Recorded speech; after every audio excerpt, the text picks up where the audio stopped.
So I know we're not in a car, Mike, and I'm not a taxi driver, but to channel Uber's opening prompt when you go onto the app, where to today? These are getting sillier and sillier, aren't they? Yes. Yeah, we're not that far into this podcast yet. we're going to have to figure out more prompts. But it seems that we are heading all over the world. We were just spending a bunch of time talking about what stories we wanted to cover, and they seem to be from all over, though it feels like today we are going to be spending a fair bit of time in Europe, looking at a bunch of different stories related to Europe, but also a few other places around the world. Nice. And where are you headed to today, Ben? Well, not necessarily today, but in July, I'll be heading over to your part of the world. We're going to be doing our live episode of Ctrl-Alt-Speech at TrustCon 2024. We found out this week. Woohoo! Yeah, I'm coming over to you. You're coming over to me. It's a globetrotting episode today.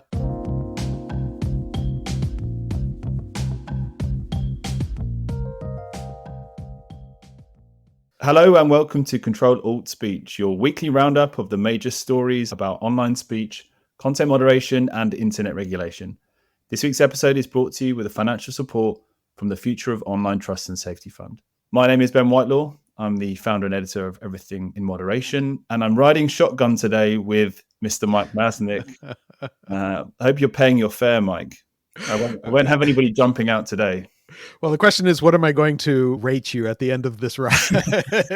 How many stars? Which is a content moderation issue in itself, isn't it? Oh, yeah.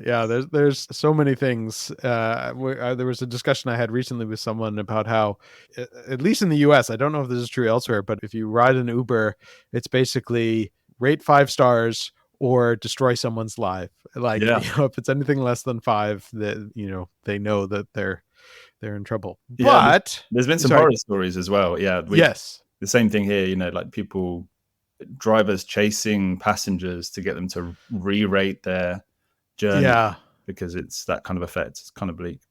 Yeah. But let's just talk real quick about we're doing a live Ctrl-Alt-Speech at TrustCon. So for anyone who is listening to this, and hopefully many of you listening to this will be at TrustCon in San Francisco at the end of July this year. TrustCon is an amazing conference. If you have not already planned to go, you might want to consider it. I have been to both of the TrustCons that have happened in the past. This will be the third one, and I am greatly looking forward to it. But we are going to be recording a live version that if you are attending the conference, you can attend. Yeah, so it's really exciting. We've got a couple of great panelists who'll be joining us. We'll say more about them another time in the run-up to the event. But yeah, it's our first time on the big stage at TrustCon together. And the benefit as well is that people who can't come to TrustCon will be able to listen to it on the podcast feed as usual. So we'll be recording the session and we'll be putting it in the feed as a episode. So you'll hear it either way if you're subscribed and following along. But if you're there, you can cheer along and have your cheering be heard on the podcast. Yeah. We're wondering whether to have questions, aren't we? There's a literal moderation issue there. Yeah. We'll have to see. That adds to a level of how well it can be recorded if we're doing questions, making sure people are speaking to mics. We'll see. We'll figure it out. We have time. Exciting stuff. Brilliant. So let's crack on with today's stories, Mike. As you say, we've got a bunch from around the world. But, you have identified one related to Europe and to the DSA. Yes. So it's kind of interesting in a few different ways. And there are a few different variations on the story, which is that the EU is beginning to explore Telegram. And Telegram is an interesting app. We've mentioned it on the podcast before. I think very early on in the podcast, we had a discussion where the founder of Telegram had given an interview, which he almost never does, and talked about how small a team they have and how few trust and safety people they have on staff. And yet Telegram comes up in all sorts of stories. Recently, there was the discussion about the study on NCMEC and child sexual abuse material and the reporting on it, and the fact that Telegram does not report anything to NCMEC. It's everywhere and it's nowhere. And it's everywhere and it's nowhere. It is also, as Bloomberg was reporting, has become a central source of mis and disinformation often pro-Russian propaganda, anti-Ukraine propaganda, and there are increasing concerns about all of that and how that works.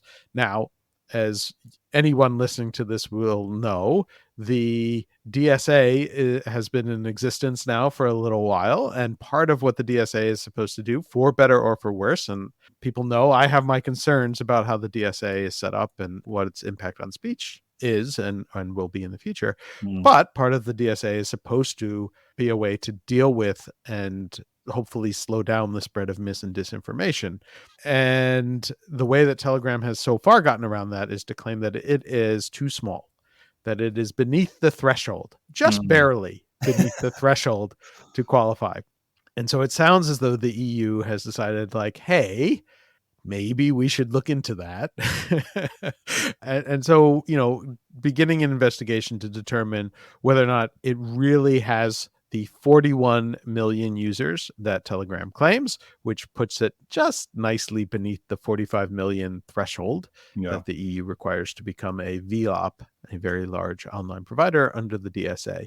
And so there's sort of two related and interesting stories, both in Bloomberg this week. One about, I love the title on this one, Too Small to Police, Too Big to Ignore, which, also raises some questions about, obviously the questions about how truthful Telegram is being, but also this idea of having thresholds for determining these things. There is like a natural sense to, well, you don't want to apply the same onerous compliance rules for small companies as you do with big, but where do you set those thresholds and how do you deal with them? And there are stories in other contexts, doesn't necessarily apply here, but in other contexts where threshold laws create very weird things where people sort of bend over backwards to stay under threshold so that they don't have to comply with certain regulations. I forget the exact example, but I remember somebody talking about some threshold law that applies only to companies with 50 employees, and wherever that was, that there were like thousands of companies that had 49 employees. Right. So in this case, it feels like Telegram is probably perhaps misrepresenting their actual user base. Given how prevalent it is, 41 million feels a little low. Yeah. I mean, it has 700 million monthly active users, right? Right. So, I'm not a massive Telegram user, but the fact that the kind of EU only has 41 million of those does feel a little kind of, and what we know about messaging apps in really big countries in the world, like the Chinas and the Indias, does suggest to me that actually that feels a bit low. I agree. So it'll be interesting to see what happens. But then also, I mean, even beyond what happens around the investigation as to how many users and whether or not they qualify as a VLOP, even if they do qualify as a VLOP, I'm sort of curious what happens. I mean, Telegram have made it clear that they're not particularly inclined to do anything on any of this stuff. And that's sort of their attitude and their position. And it would be an interesting situation to see what happens next. How does that standoff play out? Yeah. What's your kind of prediction? Do you think that they would back out of a bloc like the EU if they were forced to suddenly have processes in place as per the DSA? Like, I mean, I don't know that they would back out. I wonder what happens, what the EU does if Telegram is like, yeah, well, too bad. Like, do what you want. Like, we're not based in the EU, stop us if you can. Because it sort of feels like that's where it seems likely to head. I guess the Telegram is technically, where is it based? Dubai now, right? And so I'm not entirely sure what, and that's sort of been their attitude towards, other laws, like laws in the US. Again, they don't report to NCMEC. And as a non-US company, do they have to report to NCMEC? Maybe not, but it was a little surprising that they just completely ignore that. And they seem to ignore lots of other laws as well. So my sense is they would just ignore the EU and potentially even mock the EU, which wouldn't surprise me. Yeah, I do know that they have, all platforms need to have a kind of legal representative in the bloc. Sure. So their kind of legal representative is in Belgium. Mm-hmm. And so the Belgium regulator has the unenviable task of kind of overseeing Telegram on behalf of the EU. And it has come out and said previously in the last kind of month or so how difficult it is and how like problematic it is to try and wrangle with a platform that basically has no presence in the country really. So Yeah. that's the closest we get to Telegram from an EU perspective. But yeah, it's super difficult. And what's interesting for me is that the way that this kind of call for an audit on the number of users that Telegram has, which is obviously what Bloomberg has reported, came about is that the Estonian prime minister called for this to happen. And obviously Estonia, super susceptible to Russian Yes. disinformation in its position in the EU. And it's basically a kind of call from the top to kind of basically have the EU try and adopt Telegram as a VLOP, which it has 24 now. There's a new one was added just today, Temu, the Chinese shopping app. So it's interesting that they're kind of seeing more of these big platforms coming under the EU supervision, and also people calling for platforms to be added. And I wonder what that will lead to, really, in terms of we still haven't got an investigation from the EU yet, but there's 5, I think, out in the world at the moment. So yeah, Telegram is really interesting. You're right, and we'll have to see what that yields. Yeah, it's just kind of interesting what happens when you have a fairly large platform that simply doesn't care. And I think a lot of people thought that maybe Elon Musk and X was that platform, but I think Telegram is the much more interesting one in terms of their willingness to just not care about the laws. Yeah, yeah. What can you do? Okay, great. Thanks, Mike. In terms of other big story for today, I picked out a new report from the National Institute for Standards and Tech, which it's something that sounds quite dry.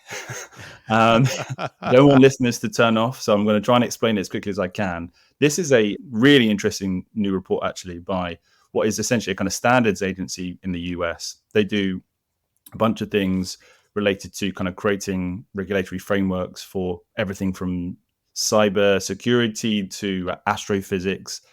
They provide kind of industries and markets with the kind of confidence to invest in platforms and technology. And so basically, NIST have done their first report for a decade into age estimation and age verification. And they've looked at 6 kind of software platforms that estimate age from photos. Now, that's interesting to us, obviously, because age estimation is used by platforms to provide access to different types of content, different types of experiences. In the last few years, it's become really top of mind for platforms as they try and ensure that the right kind of sets of users see the right stuff. And Instagram famously have brought in age estimation to ensure that users above a certain age can use the platform. So this report is really timely. And there is this other side where age estimation is potentially thought to be an issue for privacy and where data is stored, and we're not entirely clear as an industry yet what the ramifications of that data being kept is. But this report is really the first time that we're seeing comparisons across different age estimation softwares, at least for a decade or so. And obviously there's been a huge change in computing capabilities and artificial intelligence in that time. Just briefly on what the report says, firstly, it kind of distinguishes between facial recognition and age estimation, which previously got kind of lumped into the same bucket. Facial recognition is where you're identifying a particular person. Age estimation is where you're obviously kind of looking at their facial features and trying to ascertain age or certain characteristics. And the way they do that is by looking at 11 million photos across a bunch of government databases, including kind of visa applications and border crossings and things like that. And the results are really interesting. You and I were talking about this before we started. Basically, NIST doesn't hold much, doesn't think much of the software that it has assessed. It says that there is a real range in performance of the algorithms that it assesses. There's huge room for improvement. And the way that it kind of particularly, kind of the scores that it gives the different software providers ranging in quite a lot of detail. So, for example, for Yoti, which is used by Instagram and other social platforms, it's got a score of 2 for people between the age of 6 and 70. So the Yoti's only out by 2 years when it's assessing a photo of somebody within that age range. And yes, it's slightly higher for other platforms that have less of an interest for us in the online safety space. And yeah, basically kind of we're starting to see this age estimation area take shape. And I know you've talked a lot, Mike, in the past about kind of how there are concerns about age estimation, whether or not we know enough about the platforms that are using them. And what did you think about the report? Yeah, I thought it was interesting. Obviously, estimation is a really big and popular topic right now. It's certainly being mentioned in a lot of different proposals, regulatory proposals of requiring age estimation as a tool. Some people think that's better than full age verification. I have a lot of concerns about the actual quality of the tech, which I think to some extent the NIST report supports, but also about the privacy implications of it. The idea of having your face scanned to use a service is, potentially problematic in a number of different ways. That said, it's interesting. NIST is a well-respected and very serious agency of the government. The work that they do tends to be pretty thorough and rigorous. And so I appreciate the analysis here and the fact that they basically note that the technology is still pretty weak. Mm, They say it certainly has improved since 2014, which is the last time they studied it. And that seems pretty obvious. You would expect, especially with everything that has happened in the last 10 years, yeah. that this particular technology would get better. And you would also expect that it is likely to continue to improve. The report also did note that error rates were different for different types of people. So, Yeah. for example, that was much better at age estimation for male faces than female faces, and that they're not entirely sure why that is and how that happened. Could Mm, be an issue with the training data. It could be an issue with a bunch of other things in terms of the way the algorithm is structured. There are a whole bunch of questions there. I think it's useful that this is being studied. I worry a little bit that as this continues, that people will sort of look to this, even though it notes the limitations of the software, people look to this as sort of a justification. Okay, there's like a NIST qualification process here or something along those lines. The algorithms that they studied, NIST had put out a request for different companies to submit their algorithms to be tested. And so it was only tested on companies that voluntarily donated their algorithm to NIST to study. And they studied 6 of them who had voluntarily done it. So there are questions of, are those 6 the state of the art? What does that mean if you don't submit it? There are questions about, are people going to start, if age estimation starts being required by law, then the companies that don't submit to NIST, are they sort of blocked from being used, or is that no longer considered a best practice? We don't know exactly where this is going to go, but it is interesting to see. I think it's good that an organization like NIST is actually looking at this and looking at the quality of these tools, but it'll be interesting to see sort of how it plays out.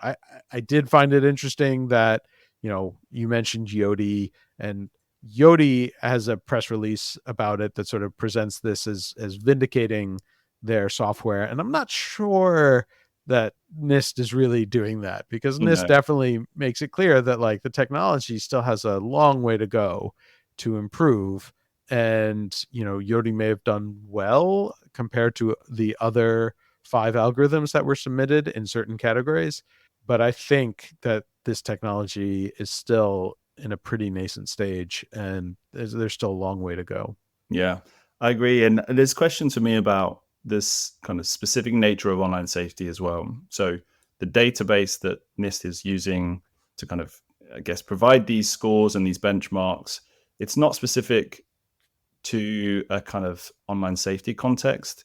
Yeah. So there's questions really about, is there any different circumstances or contexts in which somebody might kind of verify themselves to use an app which aren't really covered in the way that they've produced the data?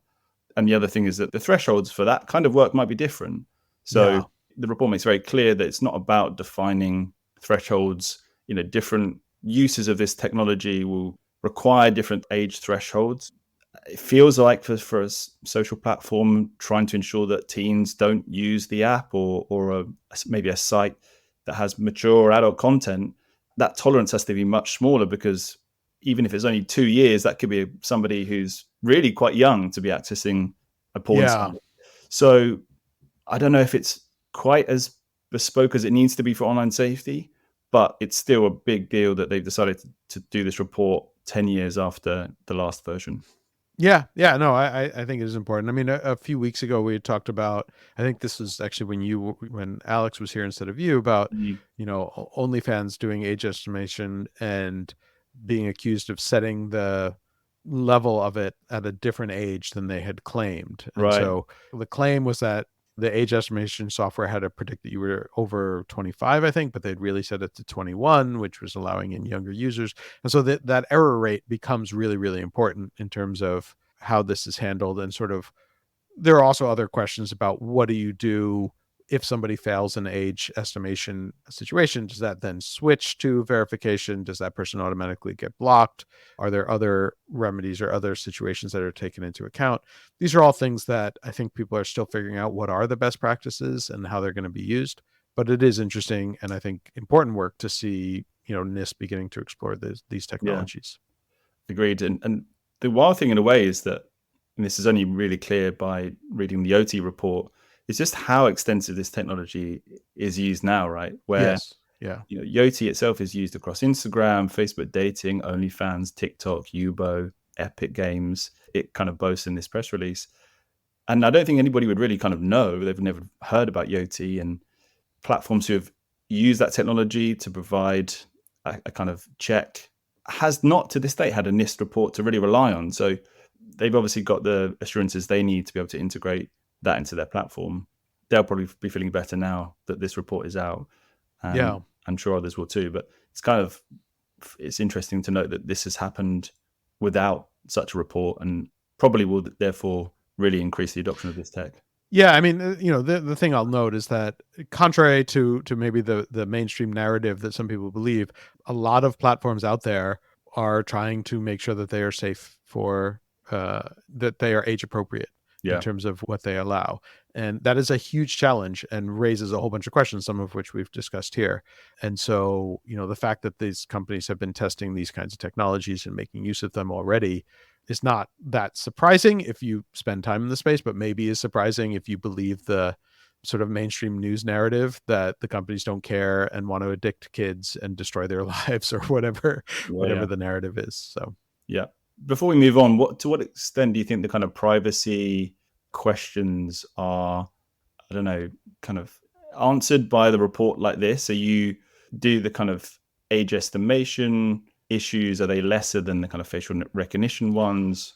If you're to kind of the podcast, I mean, if you're going to rank it on a spectrum, the estimation is somewhat less than, but I mean, lots of people point out that age estimation and age verification often do go hand in hand. And so you get to that point where if you're in that fuzzy zone where it's not clear, then that leads to age verification. There are also concerns about when you start to mandate age estimation, because it's being mandated, if there's a failure, then what, right? So say you're only supposed to let people over the age of 18 use a service and use age estimation, and it fails and lets in someone who is 16, then what is the liability situation there? And if there is still liability because you messed up, then does that really turn into age verification? Because the company doesn't want to be liable and doesn't want to risk that, then they're going to switch to the more extreme and the more privacy intrusive version of the age verification. And therefore you end up in the real privacy concern, even if the age estimation by itself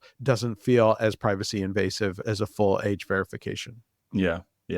But there aren't a lot of alternatives, right? This is the kind of thing that platforms are having to battle with. Yeah, this is what everyone is trying to figure out now. And it's a really difficult question. And as with so much in the world of trust and safety, there are trade-offs, right? And no matter what you do, there are trade-offs. And understanding those trade-offs and not thinking that there's an easy solution is an important part of this. Yeah. So we'll link to the report in the show notes. Definitely worth reading that directly. And then we'll post some of the reaction to that report as well, because it's all interesting as a package. Okay. Mike, we've got a story next that I think will be interesting over the dinner table, and also when you next speak to your mum on the phone or via email or whatever medium you speak to them. This is the news that, maybe not unsurprisingly, misinformation is mostly spread by older women. Yeah. Tell us This more.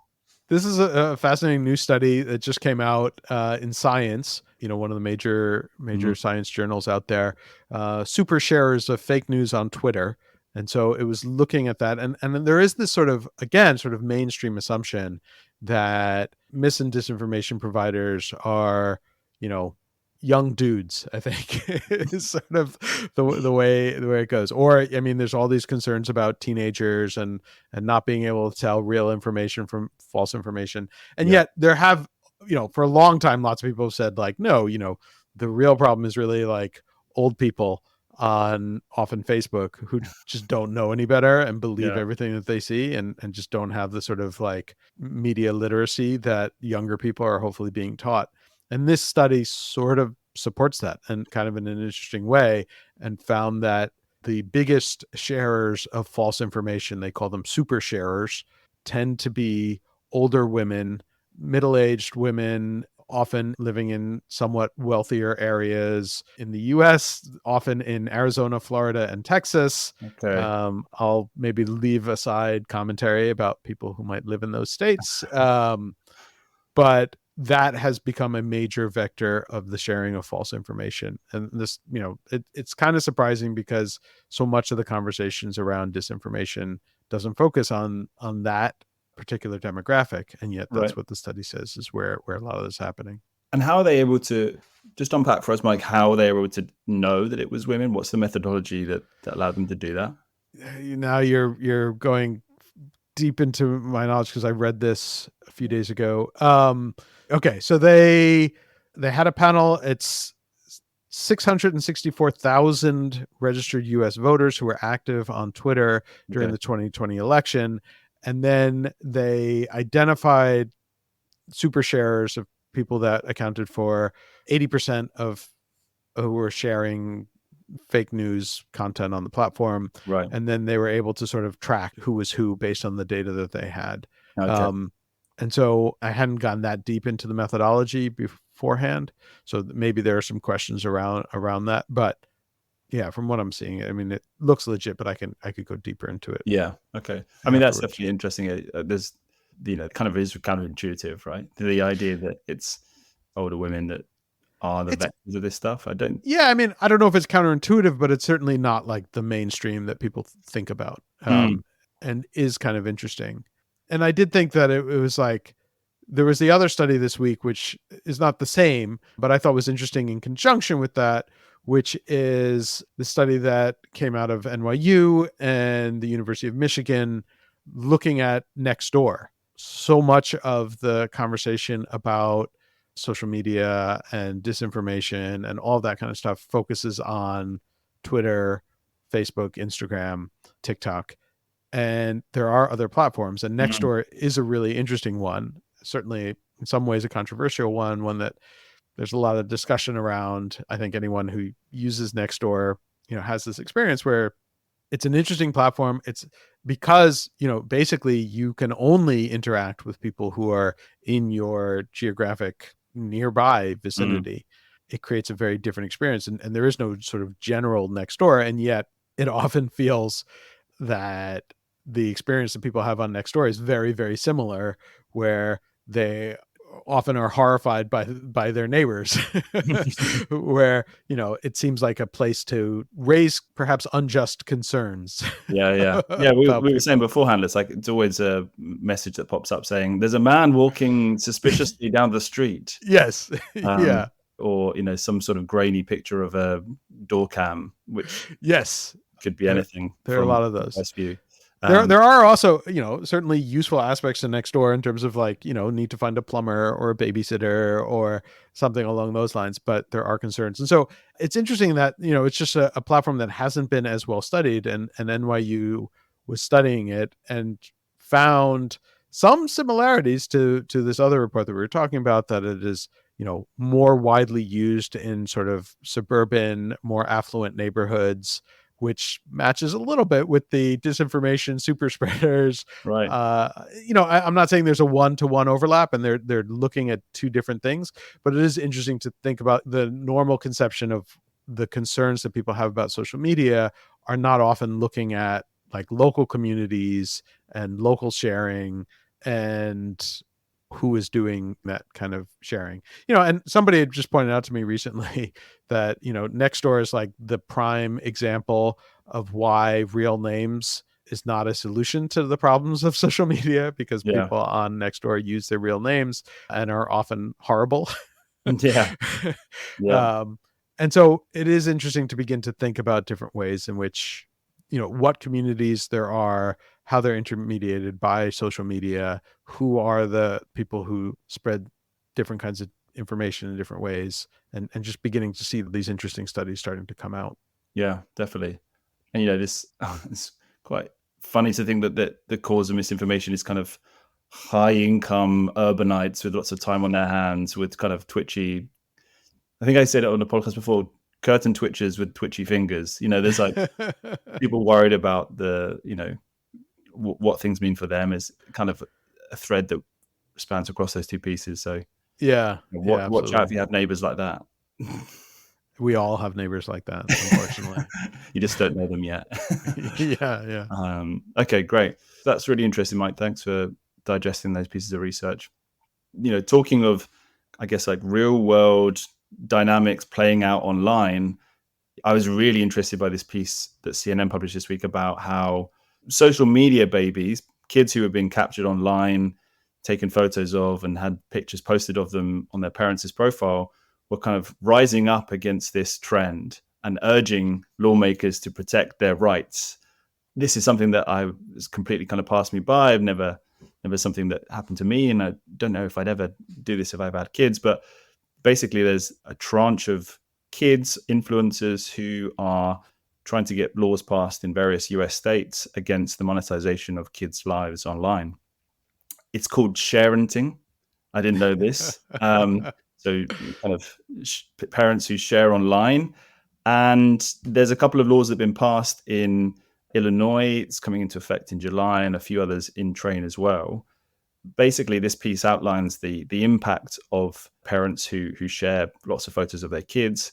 And there's some quite kind of difficult to read, I guess, stories in there about how kids were bullied because photos were posted of them and they were seen by classmates, of getting anxiety because teachers saw stuff that was posted by parents and they treated kids differently. Basically, a very kind of niche online harm, I guess. And it's obviously really difficult for those kids. My reaction really was like, isn't this a kind of parenting question rather than an online platform question? Parents who aren't necessarily aware that sharing photos in this kind of way without the right settings and without the right privacy are going to compromise their kids' health. Like, that's a kind of no-brainer to me now. Maybe that's because I'm of a different age, but really interesting to see these stories unpacked for us. I don't know if you, Mike, have ever shared pictures of your kids. Do you think you're at risk of, Well, being taken to the cleaners when your kids are 18? Yeah, so I am very careful about that, and that I do not share publicly very much information about my family at all, to the point that, like, it's like, do I even mention that? So, I've always been very careful. That's not to say that that's the right thing for everybody to do, but it's sort of the decision that I made as a semi-public person, Mm, that it is not my decision to make for my kids. It's their decision to make when they're at the appropriate age for them mm, to make that decision. I will share them in private groups, with family, so that family can keep up on stuff, but I do mm, not share information publicly. And that, that's a choice. And so, it's funny to me, this story really actually ties back a little bit to the last story yeah, about, older people who don't don't have the media literacy understanding, in that case about sharing mis and disinformation, and in this case about when it is appropriate and when it is not to share information about their kids, or yeah, oversharing. Because I think it's perfectly fine in lots of cases for parents to share pictures of their kids. They're proud of their kids, they want to show stuff.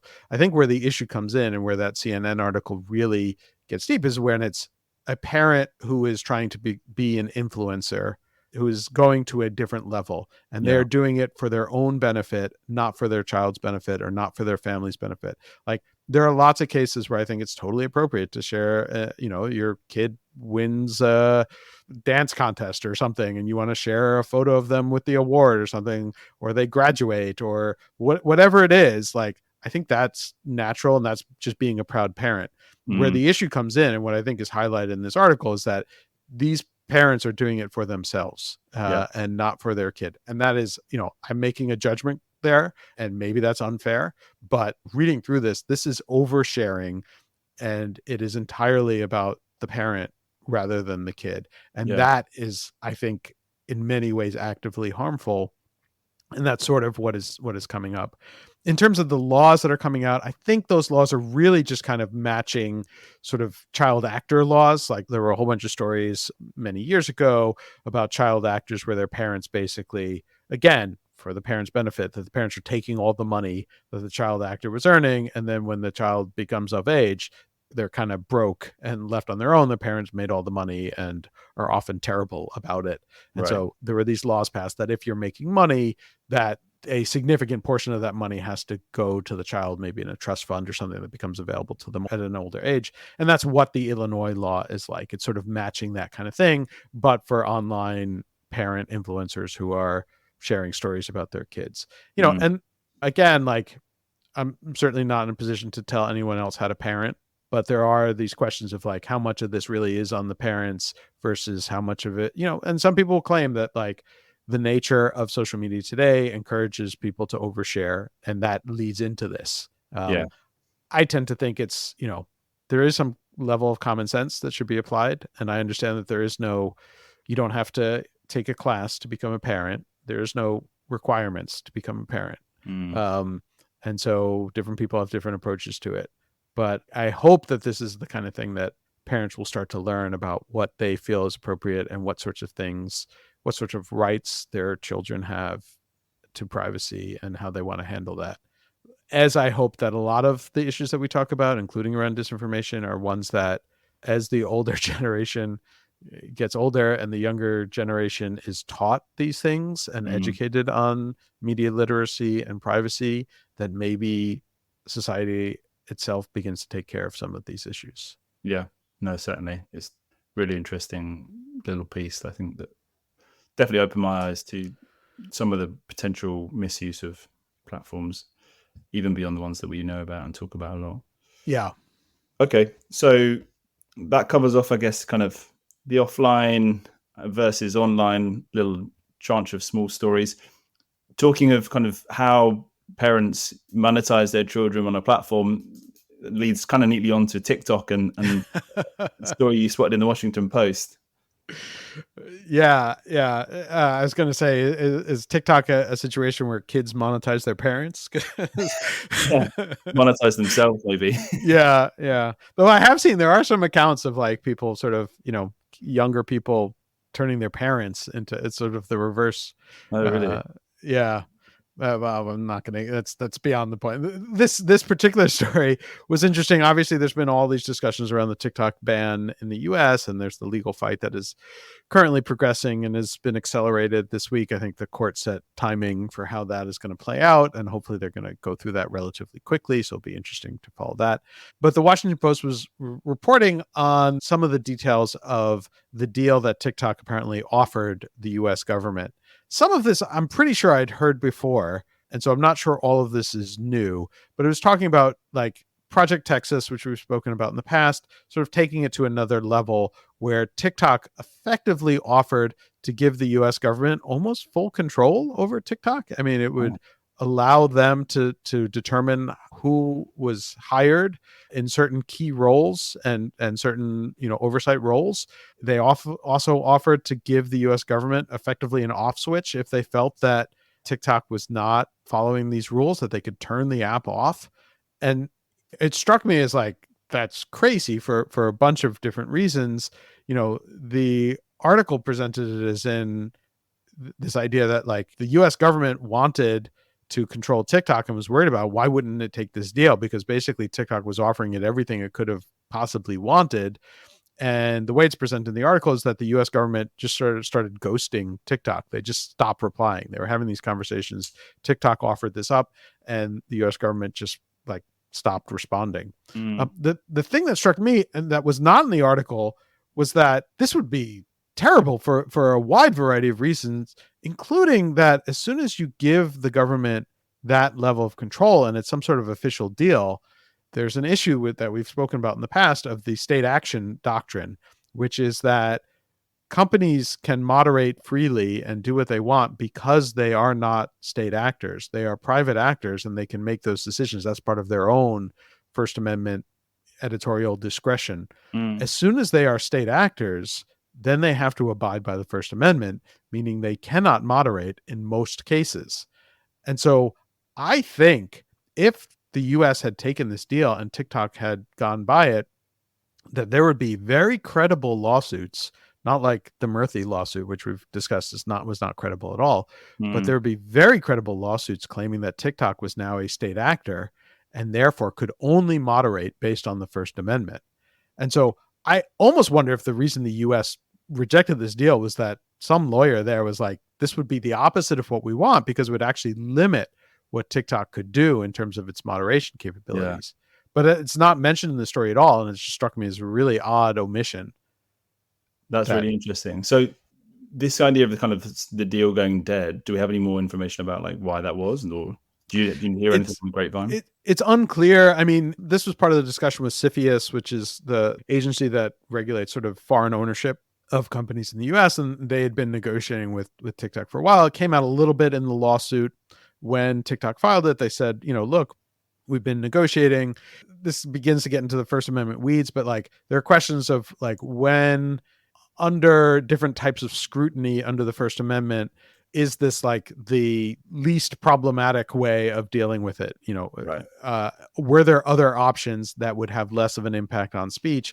And so I think part of TikTok's argument is like we were having negotiations on other ways that, short of banning the app entirely or requiring divestiture, that were less intrusive versions of this. But it's unclear exactly why the US stopped having that conversation. I mean, a lot of this around the whole TikTok ban is just fuzzy because nobody wants to talk about what's actually happening. There's all these vague concerns about national security or propaganda.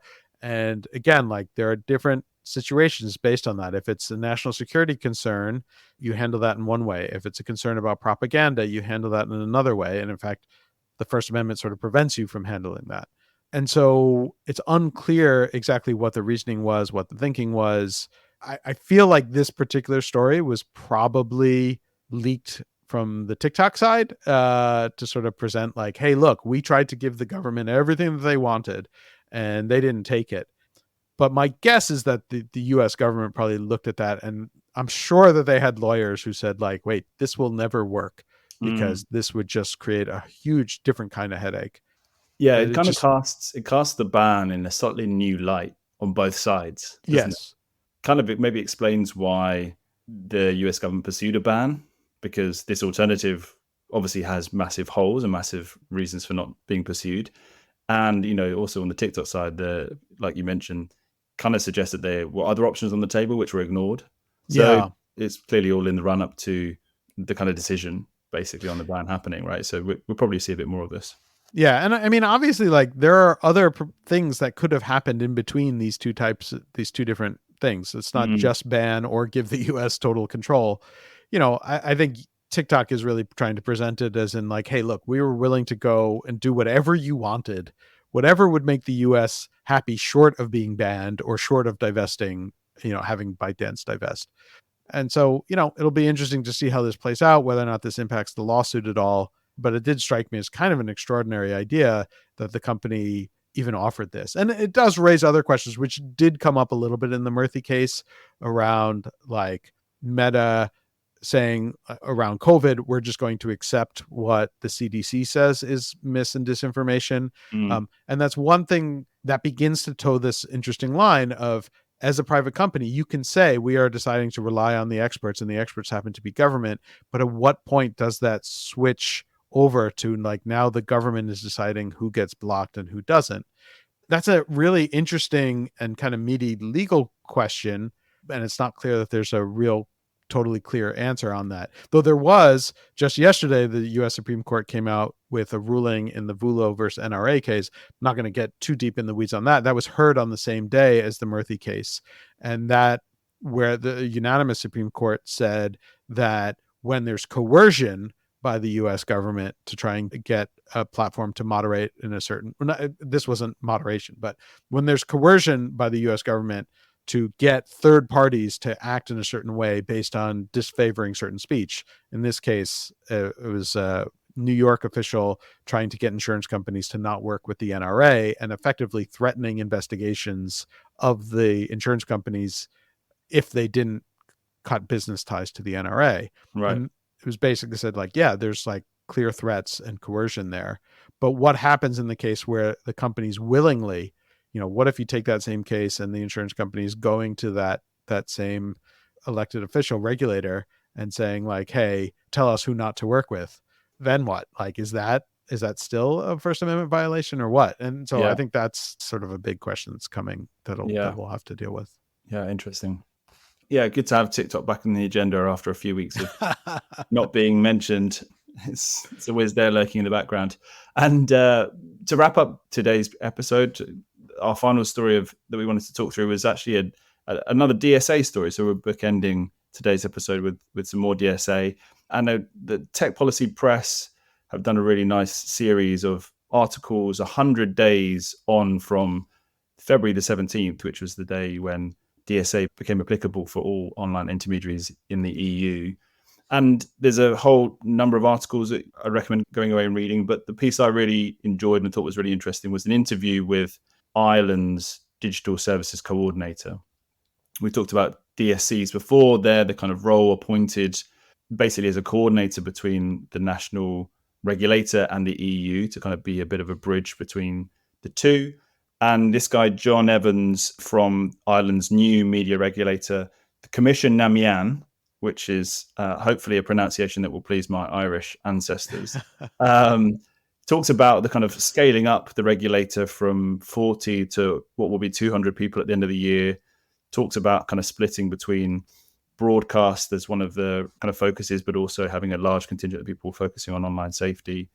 And basically some of the challenges in doing that, some of the kind of teething issues that it has had. Lots of countries have had issues with finding DSCs, which we talked about before. Ireland was one of the first. And I think the interesting thing here is the fact that he's doing an interview at all. There's basically the DSC is a kind of relatively controversial position in some senses because you kind of become the lightning rod for potentially any issue of speech in the country. Ireland has had a rough time during COVID when it basically a number of alt-right and kind of right-of-centre media organisations went after government attempts to try and police COVID information online. And so I was always thinking that DSCs might actually try and stay a bit more below the radar. So the fact that this interview is happening is really interesting. It's quite pleasing in a way as well. Ireland's obviously famous for being the headquarters in Europe of lots of big platforms. It's, I think, 13 of the 23 VLOPs prior to the newest one joining today are headquartered in Dublin. So it has a potential to be very powerful regulator within the bloc. And this John Evans also mentions the kind of dynamics at play between the EU and the national regulators. So really interesting quote about how platforms have been really willing to talk to him and his team. However, when the EU opens up an investigation, things change and the dynamics change, which really is not surprising. I'd kind of be surprised if it didn't happen, but kind of explains the complexities of, I guess, regulating at these two levels. And just kind of is a bit of a look behind the scenes about how the DSA is playing out. Yeah. I mean, the thing that struck me most interesting was that last point, right? So much of the framing around the DSA, and when you talk to people who are involved in the process and regulators in Europe and even some of the companies, was this framing that this was not supposed to be a US style regulation where it's all hammer, right? It's all enforcement. and it's all threats and do this or else. The DSA was supposed to be this more cooperative experience in which the regulators were going to work with the companies and find solutions, and we're going to work together on this and find the best way to do it and figure out the best practices, and we'll come to some agreement, which always struck me as a little bit like that's a little idealistic and not particularly realistic. And I think a lot of the big companies certainly recognize like there's no way around this system, other than Telegram, as we discussed earlier. Like we have to buy into this system. And so the fact that they were happy to, I don't know about happy to, but they were, very communicative with the DSCs early on and talking to them, not that surprising. But then the second the folks in Brussels open the big investigation, which could have massive, massive consequences, they clam up. And of course that's going to happen. That's what any lawyer at these companies is going to tell them, is once the investigation starts, like, shut up. Like you're only going to make things worse for yourselves, and like let the lawyers take over effectively. And so it'll be interesting to see what the longer term impact is. I hope that the DSCs continue to talk about it and we find out more information, that there is some transparency here. I think that's great, because, the model was that this was supposed to be a collaboration between regulators and the companies to get towards better solutions. And if it turns into an antagonistic investigation and punishment regime instead, I think that will suggest that the DSA was a failure for what people were hoping for originally. But we'll have to see. It's still super early, obviously. Yeah, definitely. I think there's a risk of losing sight of the fact that both regulators and platforms are actually aiming for the same thing, which is a safe kind of online space. And I'm not sure people in Brussels realize that, but it's a little bit of commentary there. Yeah, in at the last there, Mike, as usual with your DSA critique. Okay, well we've run out of time today. We've kind of done a whole bunch of, I'd say, medium-sized stories rather than our too big and rest small, but I think we've covered a whole bunch of ground, and really, really broad conversation. Hopefully listeners took a lot out of that. That was this week's news and analysis. We'll wrap up there. Thanks very much, everyone, for taking the time. The taxi stops here, Mike. You're going to have to get out. And now we get to the rating point. Awesome. Well, I'll see you next week. All right. See you. Bye-bye. Thanks for listening to Ctrl-Alt-Speech. Subscribe now to get our weekly episodes as soon as they're released. If your company or organization is interested in sponsoring the podcast, contact us by visiting Ctrl-Alt-Speech.com. That's Ctrl-Alt-Speech.com. This podcast is produced with financial support from the Future of Online Trust and Safety Fund, a fiscally sponsored multi-donor fund at global impact that supports charitable activities to build a more robust, capable, and inclusive trust and safety ecosystem.